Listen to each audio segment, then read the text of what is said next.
উচ্চ আদালতে আপিল দায়ের করার ক্ষেত্রে 25% হারে জমা করার বিধান রয়েছে।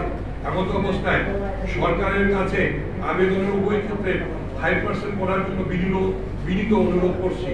কিছু অসাধু কর্মকর্তা অনৈতিক সুবিধা আদায়ের উদ্দেশ্যে ইচ্ছাকৃতভাবে ব্যক্তিগত বা কোম্পানি আয়করের উপর অযাচিত অডিট আপত্তি নিয়ে থাকেন। এক্ষেত্রে 5% করা হলে অসাধু কর্মকর্তাদের দৈর্ঘ্য কিছুটা কমে যাবে এবং আমরা ব্যবসায়ীরা লাভবান হব এবং একটা স্বচ্ছতার জায়গা তৈরি হবে। ভ্যাট কমিশনার কর্তৃক দাবিকৃত মূসকের বিপরীতে আপিলার ট্রাইব্যুনালে আপিল করার ক্ষেত্রে বিধিবদ্ধ জমা 10% এবং উচ্চ আদালত ইনকাম ট্যাক্স রেফারেন্সের ক্ষেত্রে 10% জমা করা বিধান রয়েছে। এমন অবস্থায় মূল্য সংযোজন কর ও সম্পর্ক শুল্ক আইন 2012 সংশোধন পূর্বক উভয় ক্ষেত্রে 5% করার জন্য আবেদন করছি। এক্ষেত্রে অনৈতিক সুবিধা আদায়ের লক্ষ্যে ইচ্ছাকৃতভাবে অযাচিত অডিট আপত্তি দেওয়ার প্রবণতা হ্রাস পাবে। ব্যবসায়ীরা হয়রানি মুক্ত পরিবেশে ব্যবসা করিতে পারিবেন। বাণিজ্যিকভাবে আমদানিকৃত ডুপ্লেক্স বোর্ড ও আটকাট HS কোড 4810 মূল্য আন্তর্জাতিক বাজারে কমে যাওয়া বিকৃত বিনিময় শুল্ক মূল্য শুল্ক আইনের আবেদন। শুল্ক মূল্যায়ন বিধিমালা 2000 বিধির 4 বলা আছে পণ্যের প্রকৃত পরিশোধিত মূল্য উক্ত পণ্যের বিনিময় মূল্য।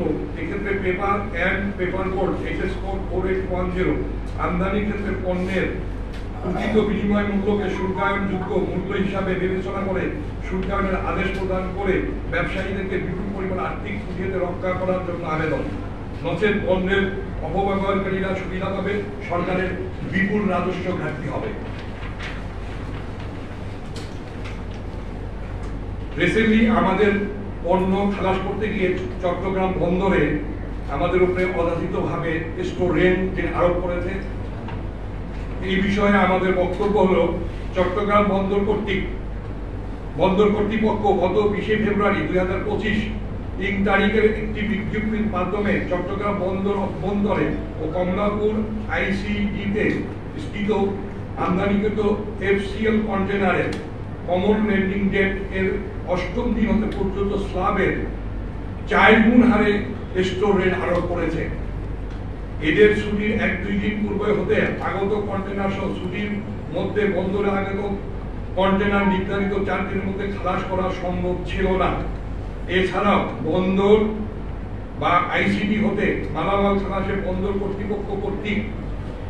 কর্তৃপক্ষ ছাড়াও অন্যান্য এজেন্সি ও ব্যক্তিপক্ষের সম্পৃক্ততা থাকে এবং ডকুমেন্টেশনের প্রসেসিং এর অনেক সময় লেগে যায়। আমদানিকারকদের উপর এরূপ অযৌক্তিক উচ্চহারে স্টোর রেন্ট আরোপের ফলে শিল্পের উৎপাদন বা আভ্যন্তরীণ ব্যবহার উভয় ক্ষেত্রে পণ্যের মূল্য বৃদ্ধি পাবে এবং ব্যবসায়ীগণ অপরিণীয় ক্ষতির সম্মুখীন হবেন।